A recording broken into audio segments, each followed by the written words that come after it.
Here are today's top news stories and why they matter. The escalating conflict in the Democratic Republic of Congo, DRC, is at the top of the agenda at the 38th African Union Summit currently underway in Ethiopia. However, President Felix Tshisekedi's decision not to attend a key meeting on the crisis has raised eyebrows. Instead of participating in the AU Peace and Security Council meeting, Tshisekedi has chosen to attend the Munich Security Conference in Germany. His absence leaves Prime Minister Judith Suminwa Tuluka to represent DRC at the AU discussions on the Eastern Congo crisis. So why does Tshisekedi's absence from the DRC crisis meeting matter? With M23 rebels, allegedly backed by Rwanda, advancing into South Kivu, some are questioning whether Tshisekedi's decision to skip the meeting weakens DRC's position on the diplomatic front. The AU summit is crucial as Kinshasa continues to call for international sanctions against Rwanda. And speaking of sanctions against Rwanda, the European Parliament has called for the EU to freeze direct budget support for Rwanda until it cuts ties with the M23 rebels and allows humanitarian access to affected areas in eastern DRC. The Parliament also wants to suspend an agreement between Rwanda and the EU that supports Rwanda's supply of strategic minerals. So why does freezing direct budget support matter?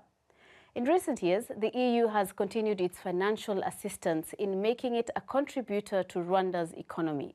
A suspension would likely strain Rwanda's public finances, impacting sectors like healthcare, education and infrastructure that rely on external funding. While Rwanda denies supporting M23, the EU resolution adds to mounting international pressure on President Paul Kagame.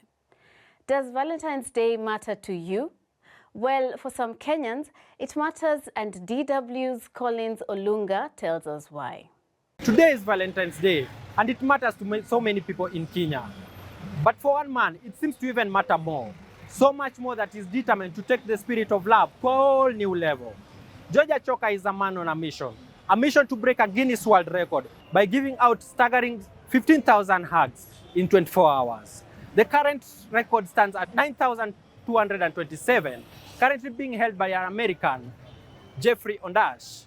But Ochoka is determined to bring the title home in Kenya. While some Kenyans are cheering him on, others remain skeptical. Can he really pull it off? Well, we'll be here to witness. But the big question is, why break a record on a Valentine's Day? Well, some argue that there is no any other day that carries more connection of love and warmth like this one.